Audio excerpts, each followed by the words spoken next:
Mis queridos peregrinos, hoy vamos a contemplar una verdad hermosa y hemos venido a el valle de Josafat o torrente Cedrón, o un poco más abajo se llama la Gehenna o Gehenna. Quiero partir inmediatamente con la lectura de una parte del capítulo 47 del profeta Ezequiel. Quizá una lectura que ustedes han escuchado y me gustaría que hoy la pusiéramos completamente en contexto. Dice así el capítulo 47 de Ezequiel. Me llevó a la entrada de la casa y he aquí que debajo del umbral de la casa salía agua en dirección oriente, porque la fachada de la casa miraba hacia oriente. El agua bajaba de debajo del lado derecho de la casa al sur del altar. Luego me hizo salir por el pórtico septentrional y dar la vuelta por el exterior hasta el pórtico exterior que miraba hacia oriente. Y he aquí que el agua fluía del lado derecho. El hombre salió hacia oriente con la cuerda que tenía en la mano, midió 1000 codos y me hizo atravesar el agua. Me llegaba hasta los tobillos. Midió otros 1000 codos y me hizo atravesar el agua. Me llegaba hasta las rodillas. Midió 1000 más y me hizo atravesar el agua. Me llegaba hasta la cintura. Midió otros 1000. Era ya un torrente que no pude atravesar porque el agua había crecido hasta hacerse un agua de pasar a nado, un torrente que no se podía atravesar. Entonces me dijo: ¿has visto, hijo de hombre? Me condujo y luego me hizo volver a la orilla del torrente. Y al volver vi que a la orilla del torrente había gran cantidad de árboles a ambos lados. Me dijo: esta agua sale hacia la región oriental, baja a la Arabá, desemboca en el mar, en el agua hedionda, y el agua queda saneada. Por donde quiera que pase el torrente, todo ser viviente que en él se mueva vivirá. Los peces serán muy abundantes, porque allí donde penetra esta agua lo sanea todo, y la vida prospera en todas partes a donde llega el torrente. A sus orillas vendrán los pescadores. Desde Engadí hasta Eneglayim se tenderán redes. Los peces serán de la misma especie que los peces del mar grande, y muy numerosos. Pero sus marismas y sus lagunas no serán saneadas, serán abandonadas a la sal. A la orilla del torrente, a una y otra margen, crecerán toda clase de árboles frutales, cuyo follaje no se marchitará y cuyos frutos no se agotarán. Producirán todos los meses frutos nuevos, porque esta agua viene del santuario. Sus frutos servirán de alimento y sus hojas de medicina.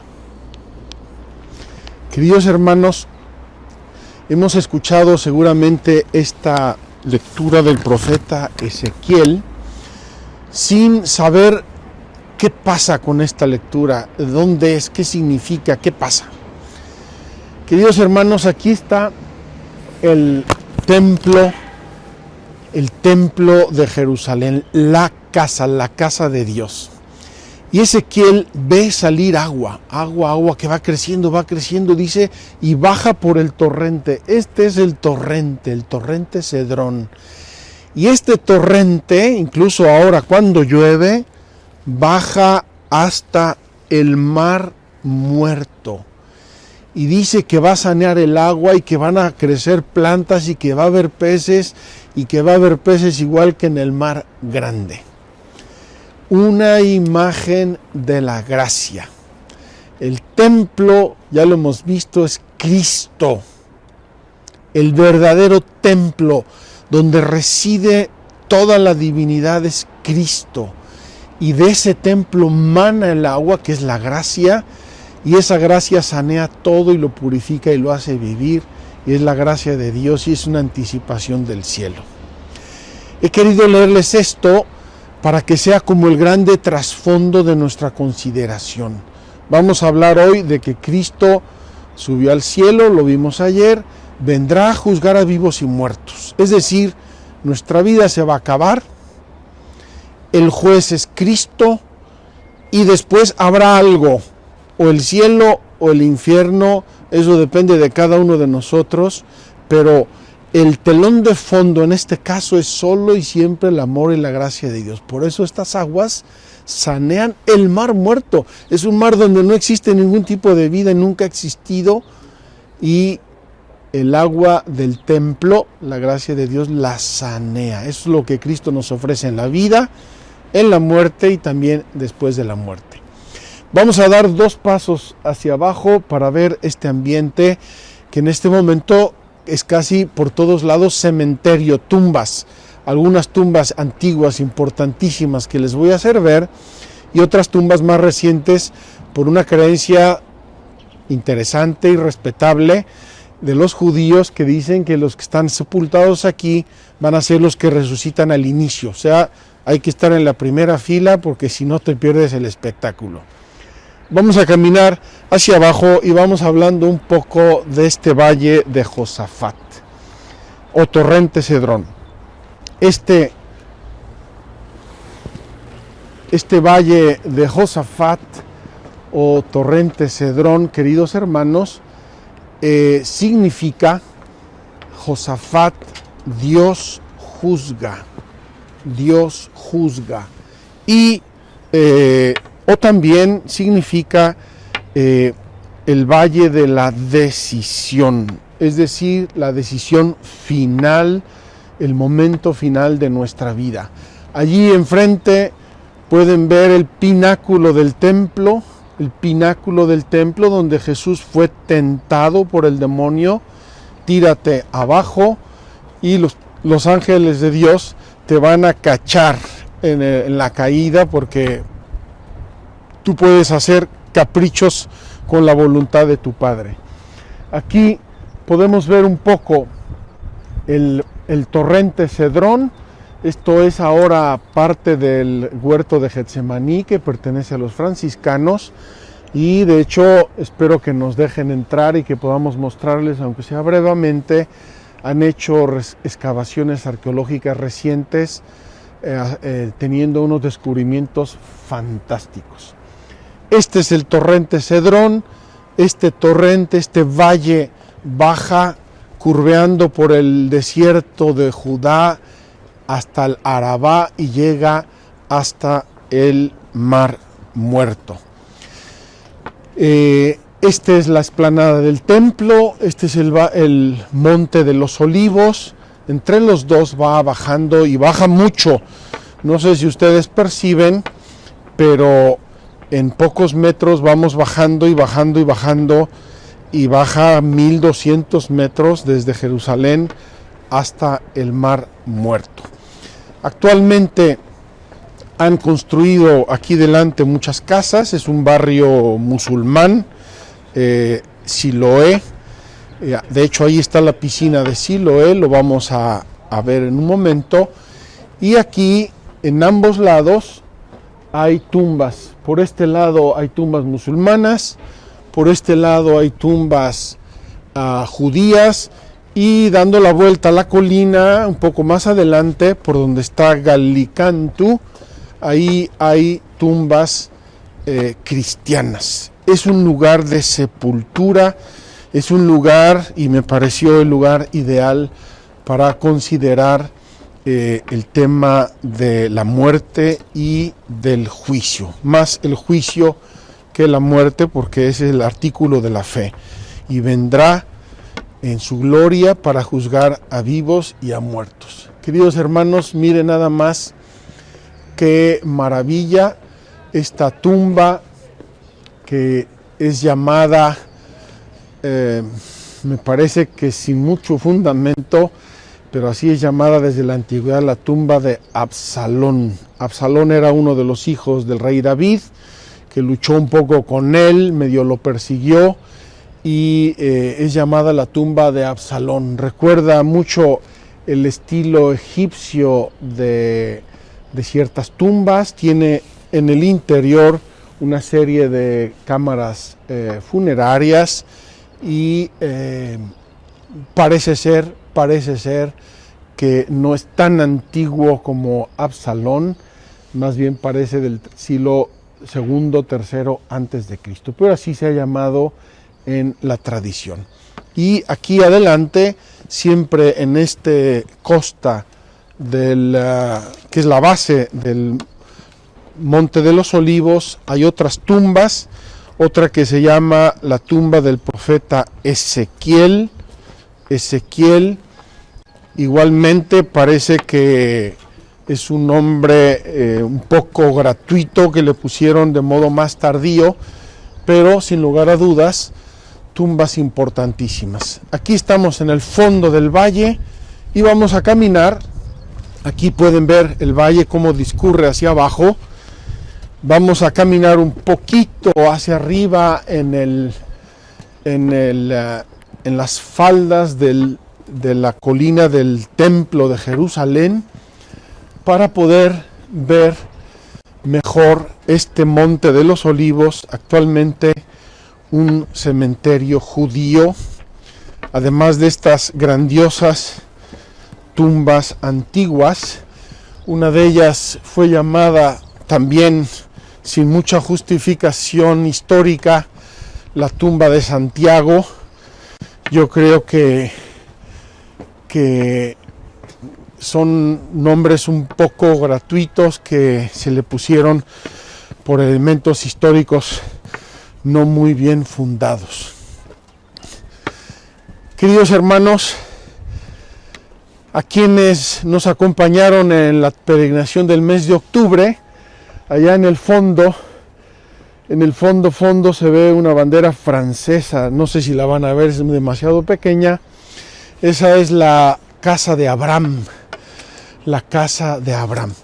En el fondo de este valle hay una serie de manantiales muy ricos, muy abundantes de agua, muy hermosos, y está también la piscina de Siloé. Quiero ahora, si me permiten, introducir nuestro tema, que es el juicio que Cristo ejerce a la humanidad entera, que Cristo realiza a todos nosotros, y que obviamente tiene que ser antecedido por la muerte. La muerte de cada uno es lo que se llama el juicio particular, o el juicio final, cuando sea el fin de los tiempos. No sabemos, nunca hemos sabido ni sabremos cuándo es. Ha habido tentaciones en la humanidad siempre de decir ya está llegando, miren, está pasando esto y lo demás allá. Pero como dice el Coelet, no hay nada nuevo bajo el sol. Tenemos que estar siempre abiertos, siempre vigilantes, porque el día que menos pensemos, o llega nuestra muerte personal, o llega el juicio final, el final de los tiempos.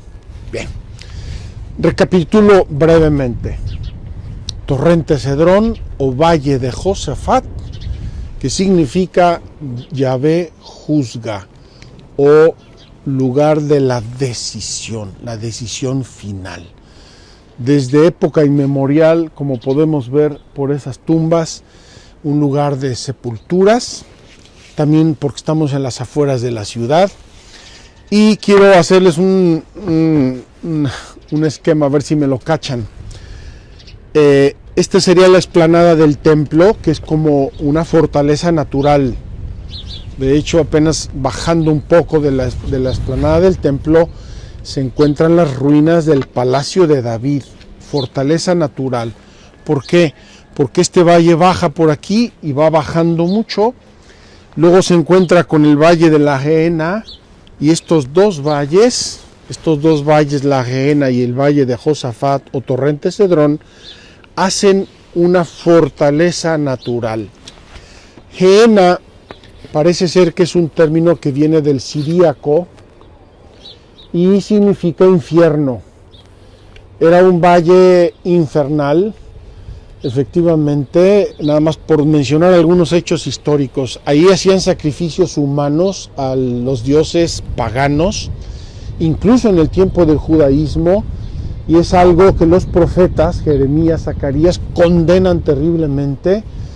Ahí era una zona de prostitución religiosa que condenan los profetas terriblemente, y ahí también se encuentra el terreno que se considera el terreno que compraron los sumos sacerdotes y el Sanedrín con las monedas que le habían pagado a Judas por entregar a Cristo. Le pagaron 30 monedas de plata. Sabemos que Judas tuvo un repensamiento del tema, se fue y aventó las monedas en el templo antes de suicidarse, y el Sanedrín y los sumos sacerdotes dijeron: estas monedas no se pueden usar para nada santo porque es precio de sangre. Entonces vamos a comprar un terreno, y es un terreno que está allá abajo, precisamente donde se juntan los dos valles, el valle de Josafat y la Gehenna, y actualmente es una propiedad de la Iglesia Ortodoxa.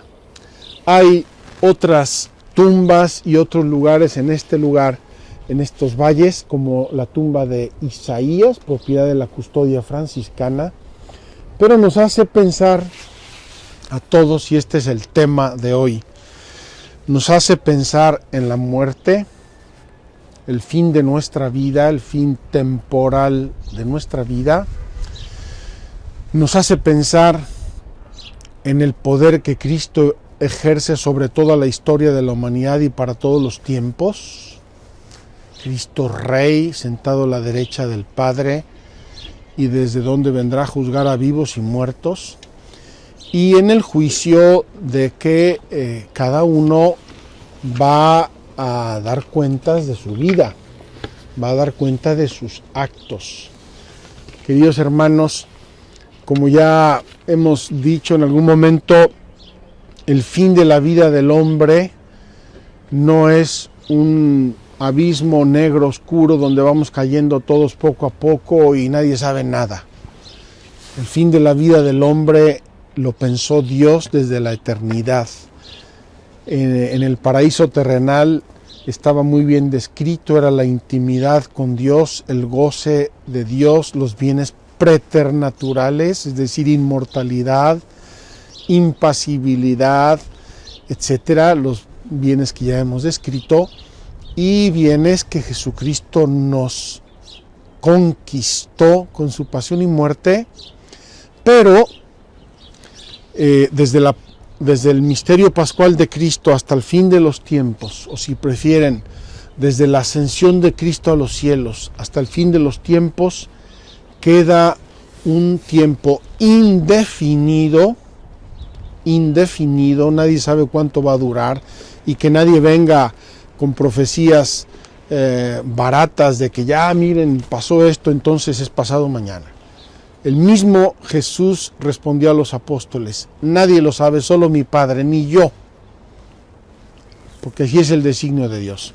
Queda un tiempo indefinido, que es un tiempo doble, un tiempo de trabajo, un tiempo de realizar nuestra vida, vivirla, llevarla a cabo, amarla, edificarla como una filigrana, porque es el don que Dios nos ha dado, la vida, el tiempo y las circunstancias de nuestra vida, y vigilancia, trabajo y vigilancia. Vigilancia, ¿por qué?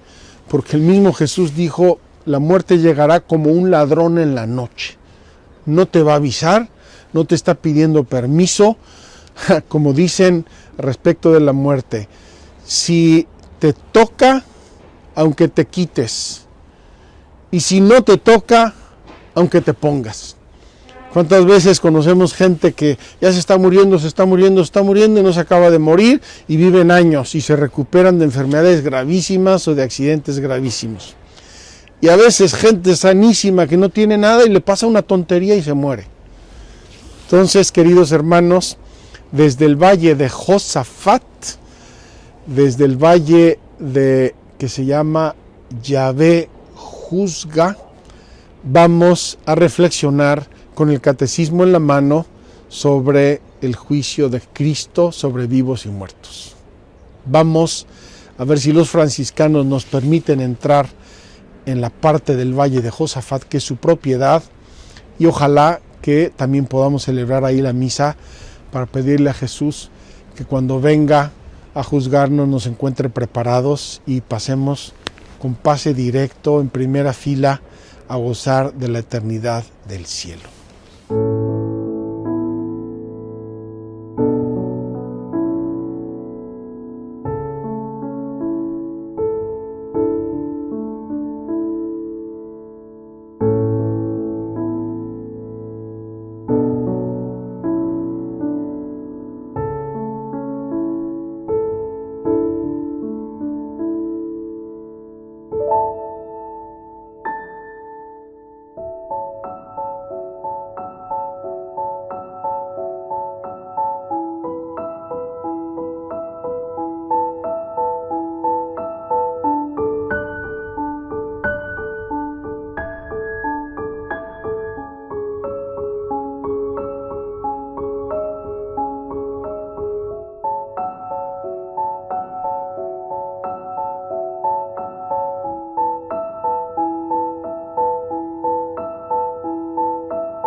Mis queridos peregrinos, gracias a Dios y a los padres franciscanos, estamos aquí en una parte del huerto de Getsemaní, en el fondo del valle del Cedrón o valle de Josafat, y estamos en un cementerio cristiano, no sé si es exclusivamente franciscano o también de algunos cristianos.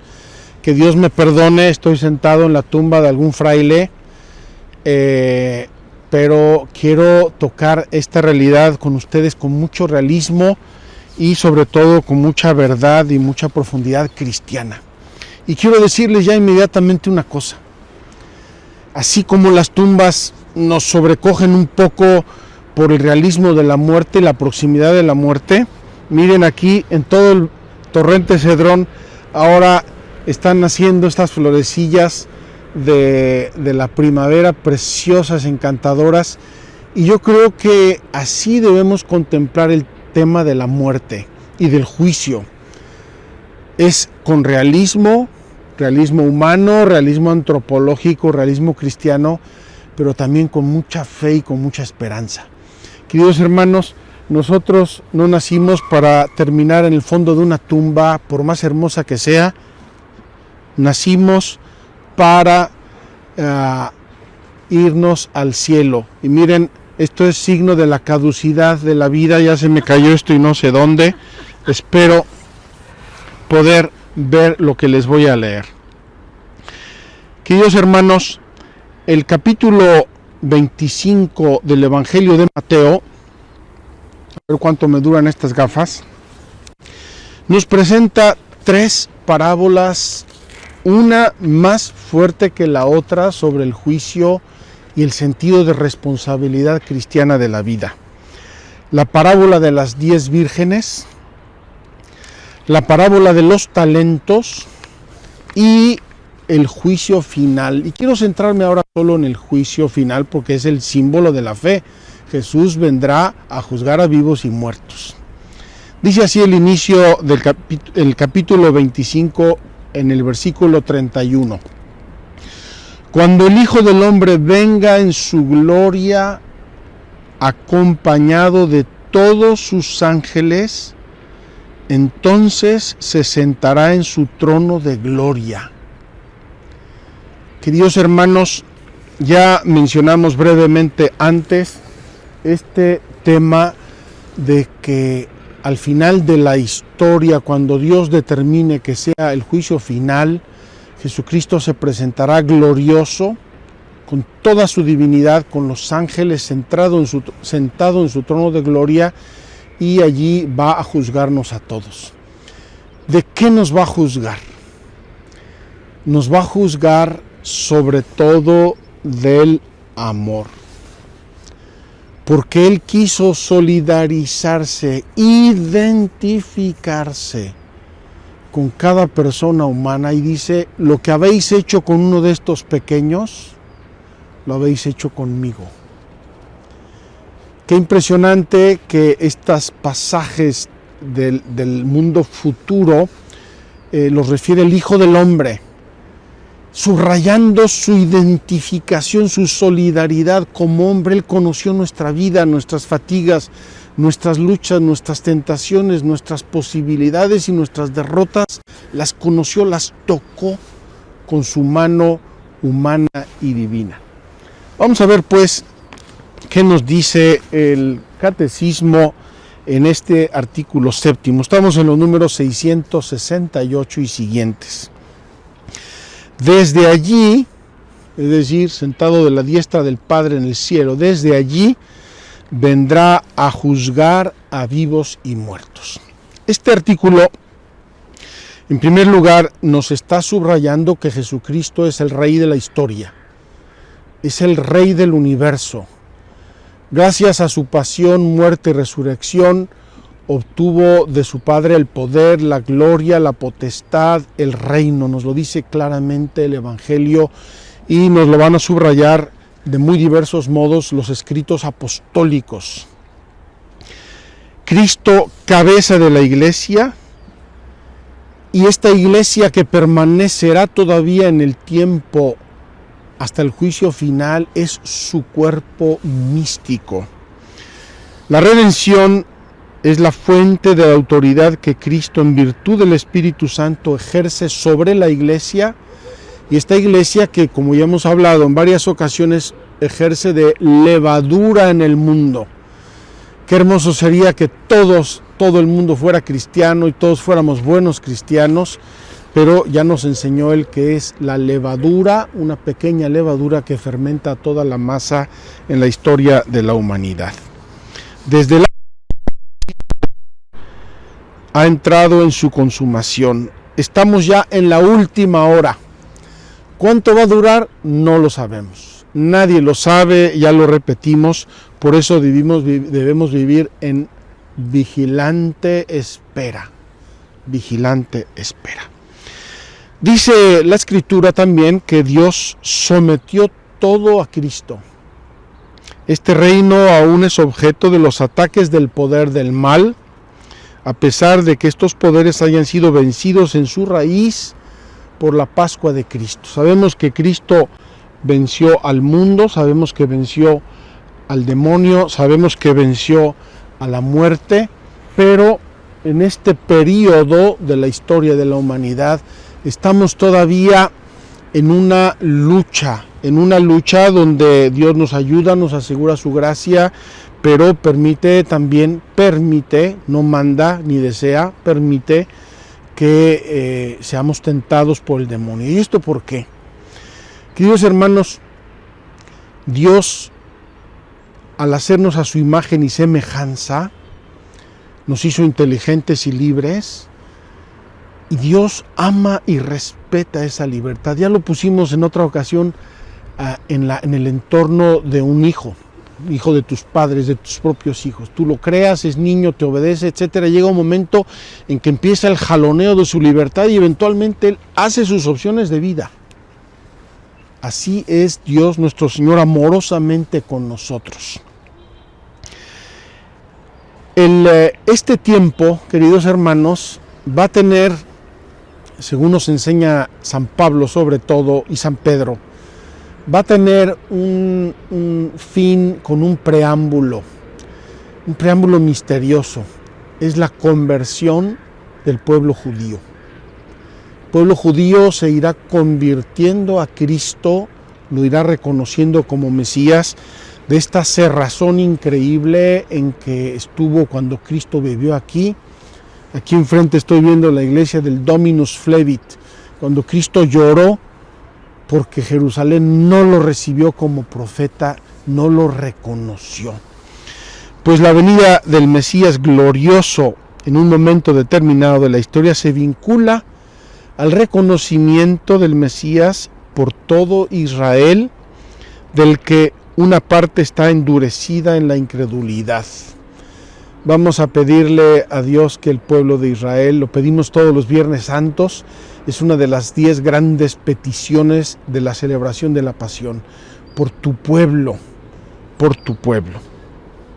Tengo que decirles que hay un movimiento muy fuerte actualmente entre el judaísmo que se llama el movimiento mesiánico. Ya les hablé, me parece que en Belén, al propósito de la Sagrada Escritura, la experiencia de mi amigo Shlomo, que tomó el Evangelio y no lo pudo soltar hasta que no terminó de leerlo. Y así hay muchos judíos y se reúnen en sus casas, leen el Evangelio, aman a Jesús con todo su corazón, con un pequeño problema. Y consideran el Mesías, por eso es un movimiento mesiánico. No lo reconocen como hijo de Dios. Pero en fin, creo que van dando pasos, ojalá que sigan en ese camino hasta que lo reconozcan todos o la mayoría, y eso va a anteceder el final de los tiempos. Y otro tema que precede el final de los tiempos va a ser una gran prueba. Una prueba en que la iglesia se va a ver sometida al poder del mal, al poder del error, del demonio, y va a sufrir mucho, va a haber persecuciones. ¿Cuándo será eso? No lo sabemos. Y me atrevo a invitarles a no creer fácilmente a esos profetas que salen diciendo ya, porque miren, pasó esto y esto. Eso que la iglesia llama milenarismo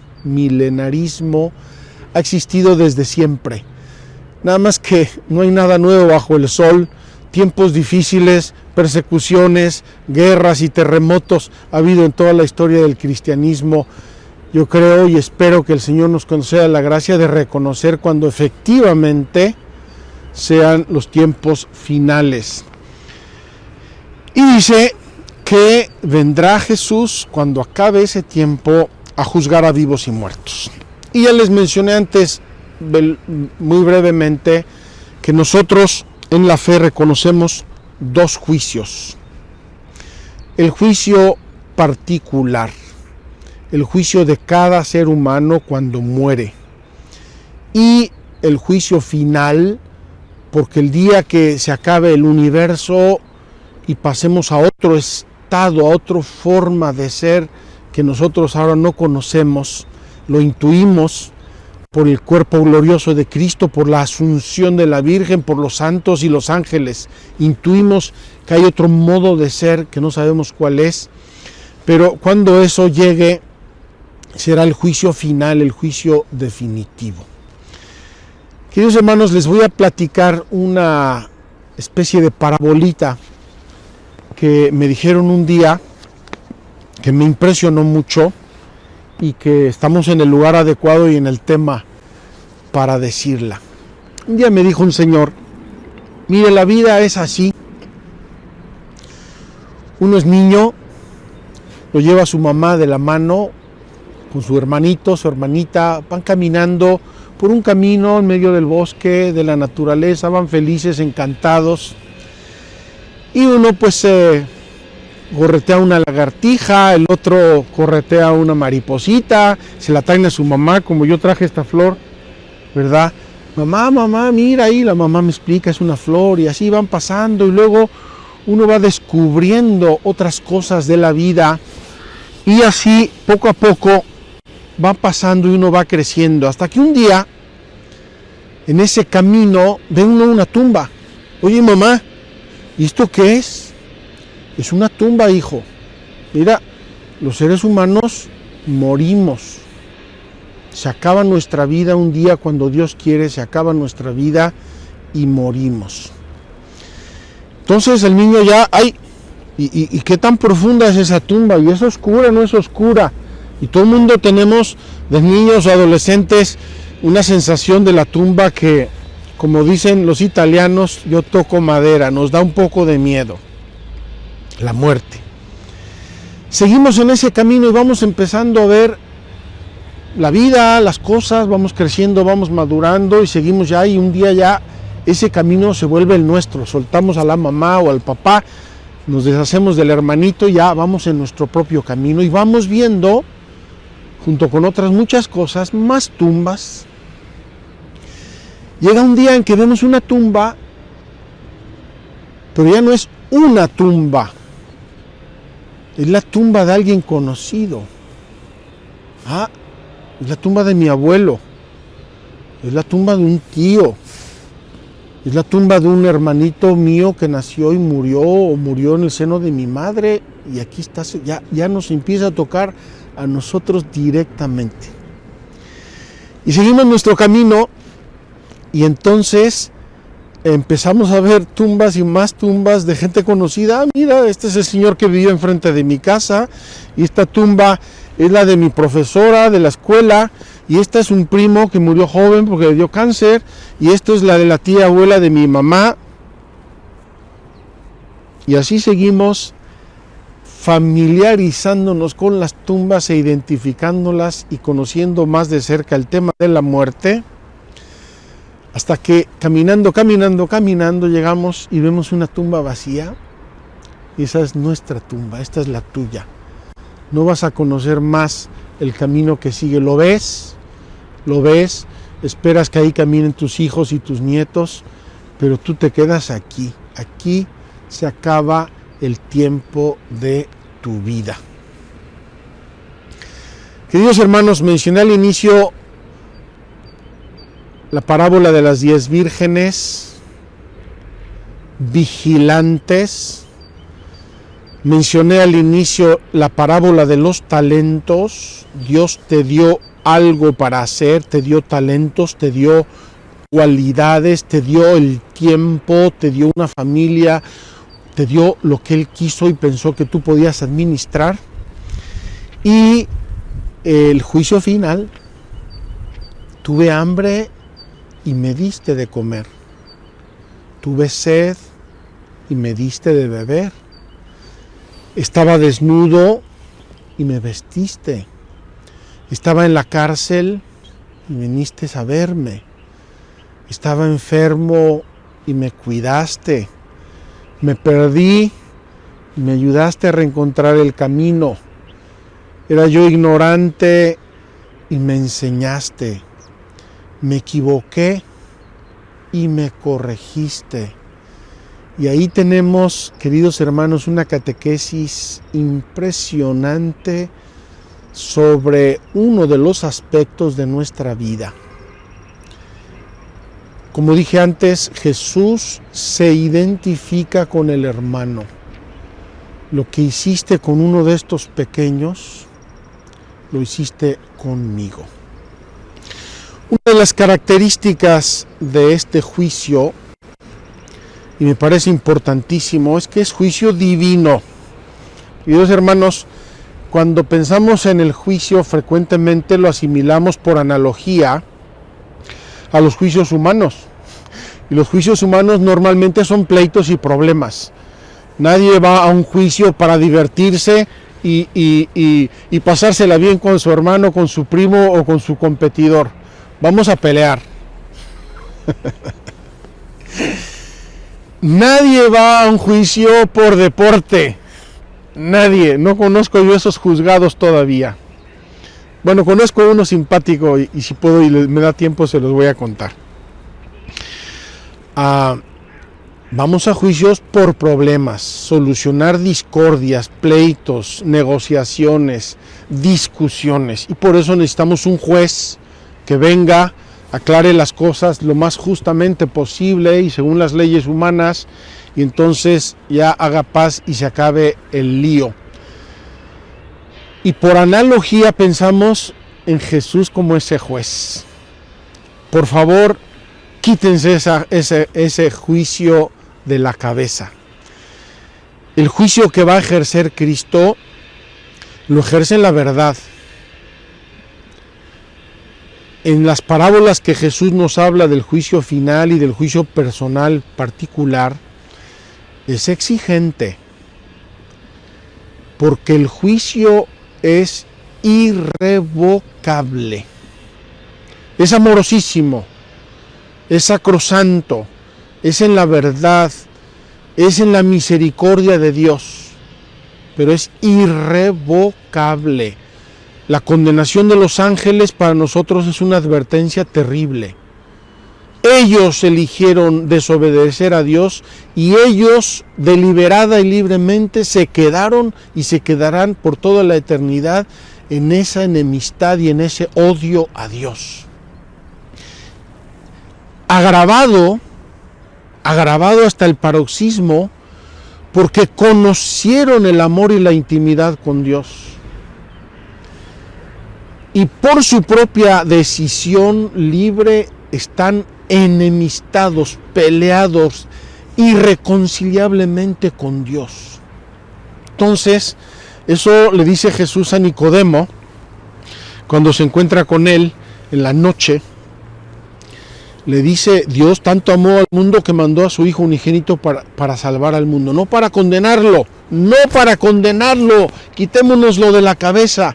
Cristo no vino al mundo a condenarnos, a condenar a nadie, pero aún así es juez y va a ratificar nuestras decisiones. Si uno elige vivir alejado de Dios, en pecado mortal, en la gravedad, en la enemistad, y ahí se queda feliz y encantado de la vida, queridos hermanos, Jesucristo, justo juez, probablemente nos mande medios para reconciliarnos, nos mande invitaciones para corregirnos y convertirnos, pero si nosotros no queremos, Él con toda tristeza va a tomar acta de nuestra decisión. Los que viven en las tinieblas y no quieren aceptar la luz, Dios, por amor, los va a respetar que se queden en las tinieblas. La catequesis de la Iglesia Católica sobre el tema del juicio piensa sobre todo en dos temas.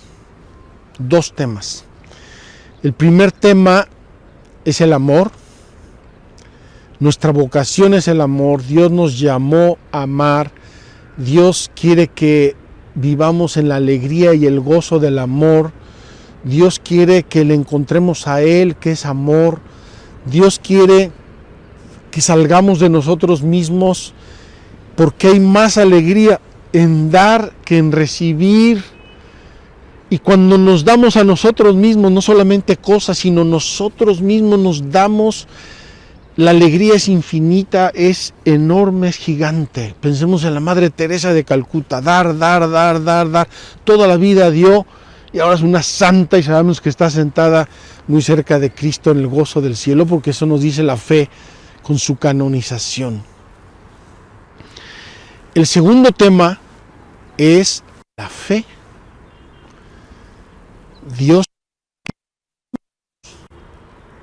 Dios nos invitó a vivir en la fe. ¿Por qué? Porque Dios nos hizo para Él. Queridos hermanos, los que viven sin fe, viven, yo digo, como náufragos, agarrados al primer palito que se encuentran en el mar. ¿A dónde van? No lo saben. los golpean las olas, los golpean las tempestades, los golpean los vientos y no saben a dónde van y no saben a dónde van a parar. Ojalá Dios tenga misericordia, les salga al encuentro y los lleve al cielo, aunque tengan que pasar por el purgatorio. Ojalá que ni por ahí pasáramos. Pero es la fe la que nos hace saber que salimos de Dios, en Él vivimos, nos movemos y existimos, dice San Pablo, y que vamos a Él. Él es el fin de nuestra vida, no el fin temporal, sino el fin, la meta, la finalidad de nuestra vida. Y ese camino, aunque sea accidentado, aunque sea doloroso, aunque muchas veces nos perdamos, pero ese camino nos lleva a Dios. Así es que, queridos hermanos, el juicio del amor, el juicio en la fe, y también porque la fe, aunque es una gracia de Dios, pero es una gracia que exige nuestra libre correspondencia, nuestra adhesión. Es una fe, queridos hermanos, como esta velita que nos está acompañando tanto, ¿verdad? Nuestra velita con la cruz de la Tierra Santa encendida. Es una velita que tenemos que cuidar responsablemente. Y yo quiero decirles 2 o 3 pistas en las que tenemos que cuidar responsablemente esta fe. Primera pista, la tenemos que cuidar de los errores, de las malas lecturas, de las lecturas equivocadas que nos hacen cortar el hilo con el cielo y nos dejan abandonados como ratones de laberinto en el vaivén de las cosas humanas. Queridos hermanos, nosotros no somos gallinas de muladar. Nosotros nacimos para ver el horizonte, el cielo, el cenit y tender las alas y volar en alto, no para estar buscando gusanos en un muladar.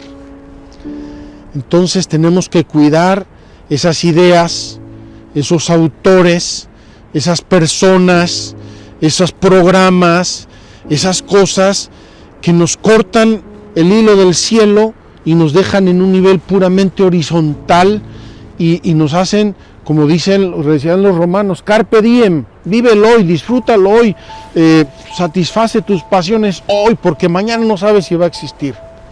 Queridos hermanos, el mañana con mayúscula existe y es la eternidad de Dios donde estamos invitados a participar. Hace muchos años recuerdo haber escuchado una entrevista a ex drogadictos. Y algunos de ellos dijeron con mucha franqueza: yo comencé a drogarme cuando en la universidad nos empezaron a decir: el mañana no existe, el futuro no existe. No te preocupes del futuro, vive el hoy, aprovecha el hoy, disfruta el hoy. Dice San Pablo: si no existe la eternidad, comamos y bebamos, que mañana moriremos. Pero la eternidad existe. Malas ideas, concepciones equivocadas del sentido de la vida, malos autores. Queridos hermanos, si yo sé que un autor es ateo, niquilista, tiene cantidad de errores, ¿para qué lo leo? ¿Por qué me atraganto de sus errores? Para caer yo en esos mismos errores, envenenar mi alma, mi corazón y caer en esos errores. Malas ideas, malos pensamientos, malas amistades. Queridos amigos, si yo me junto con alguien que tiene pulgas, antes o después se me van a subir las pulgas. Si yo veo que alguien actúa, se comporta, hace y deshace cosas contrarias al sentido humano y cristiano de la vida, antes o después se me van a pegar esas pulgas. Y voy a dejar de pensar en el cielo, en el futuro, en los sacrificios que implica ahora, como la parábola de las 10 vírgenes, la vigilancia, los talentos, el trabajo, para vivir y disfrutar el hoy con una irresponsabilidad y una ceguera absoluta respecto del futuro. Termino. Queridos hermanos, voy a arrancar otras florecitas. Espero que no me crucifiquen los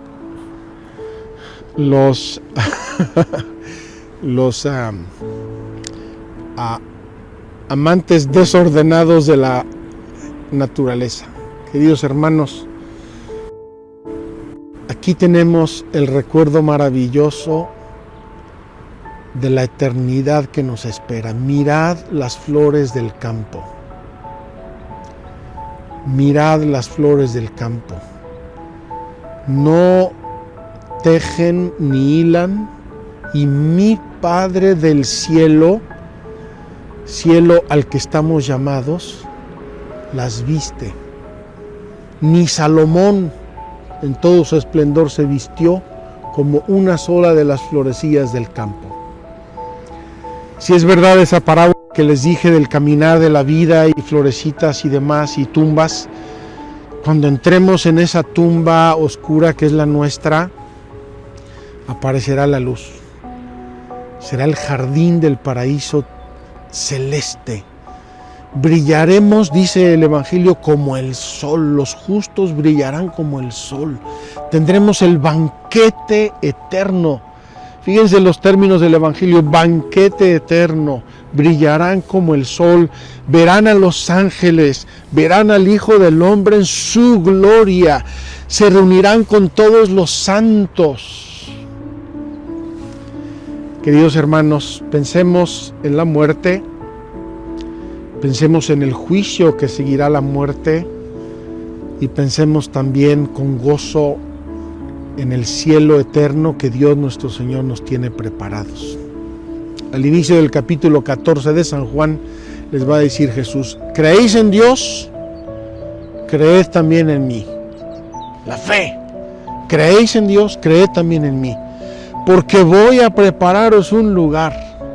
Voy al cielo, a la casa de mi Padre, donde hay muchas moradas, y voy a preparar una para vosotros. Preparémonos, queridos hermanos, para nuestra morada celestial.